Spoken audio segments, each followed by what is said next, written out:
Rubber பாலுக்கு உரிய விலை கிடைக்காததால் கன்னியாகுமரி மாவட்ட விவசாயிகள் கலக்கமடைந்துள்ளனர்.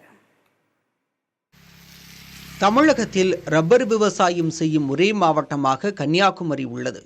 இந்த மாவட்டத்தில் மேற்கு தொடர்ச்சி மலையடிவாரத்தில் ரப்பர் விவசாயம் செய்யப்பட்டு வருகிறது.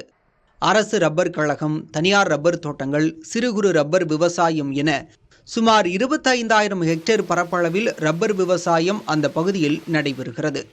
உலகிலேயே தரமான ரப்பர் பால் கிடைக்கும் பகுதியாக கருதப்படும் கன்னியாகுமரியில் சில ஆண்டுகளுக்கு முன்பு வரை 1 கிலோ ரப்பருக்கு 200 ரூபாய் கிடைத்து வந்தது. ஆனால் இதன் பின்னர் ரப்பர் பால் விலை ஏற்ற இறக்கத்துடன் உள்ளதால் விவசாயிகள் நிம்மதியற்ற நிலையில் வாழ்கின்றனர்.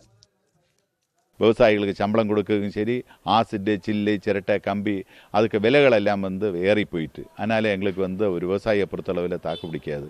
அதனால் எங்களுக்கு ஒரு நிரந்தரமான ஒரு விலை எங்களுக்கு அரசாங்கம் போட்டு தந்தீங்கன்னா இந்த ரப்பர் விவசாயம் நம்ம குமரி மாவட்டத்தில் அழியாமல் அப்படி நிரந்தரமாக நிற்கக்குள்ள வாய்ப்பு வருது.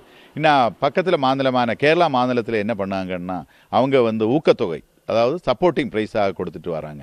விலை கீழே வந்தாச்சுன்னா அரசாங்கமே அதை ஏற்று அவங்களுக்கு ஒரு விலை நிர்ணயம் பண்ணி கொடுக்கறதுனால அங்கே உள்ள மக்கள் அந்த ரப்பர் விவசாயத்தை நல்ல மாதிரி கொண்டு போகிறாங்க. குமரி மாவட்டத்தில் அந்த விலை நிர்ணயம் எங்கள்கிட்ட கிடையாது. இன்றைக்கி பால் வடிக்க தொழிலாளி கூட கிடைக்கல. ஒரு சீட்டை விற்று ஒரு பால் வடிக்க தொழிலாளிக்கு நம்ம சம்பளம் கொடுக்க முடியாத அவல நிலையில் இருக்கிறோம். அப்போ சுயமாட்டு நாம தான் வெட்டணும். வெட்டி நாம் கஷ்டப்பட்ட வேறு எதுவுமே செய்யலை, பலன் கிடைக்கல. அதனால் அரசாங்கம் இங்கே உள்ள ஆய்வு நிலைப்படி இங்கே என்ன செய்யணும், இங்கே என்ன தொழிற்சாலை கொண்டு வரலாம் ரப்பர் சம்பந்தப்பட்ட, ஏன்னா ரப்பரை விட்டு எங்களால் வேறு எதுவும் செய்ய முடியல. ரப்பர் விவசாயிகளின் பிரச்சினை குறித்து ரப்பர் கழக அதிகாரி முரளியை தொடர்பு கொண்டது புதிய தலைமுறை. ரப்பர் விலை உலக சந்தை நிலவரப்படி நிர்ணயம் செய்து வருவதாலும் இந்தியாவில் ரப்பர் உற்பத்தி குறைவதால் வெளிநாடுகளிலிருந்து ரப்பர் இறக்குமதி செய்ய வேண்டிய நிலை இருப்பதாகவும் தெரிவித்தார்.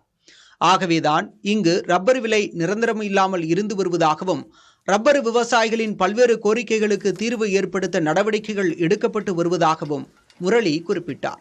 புதிய தலைமுறைக்காக ஒளிப்பதிவாளர் சதீஷுடன் செய்தியாளர் மனு.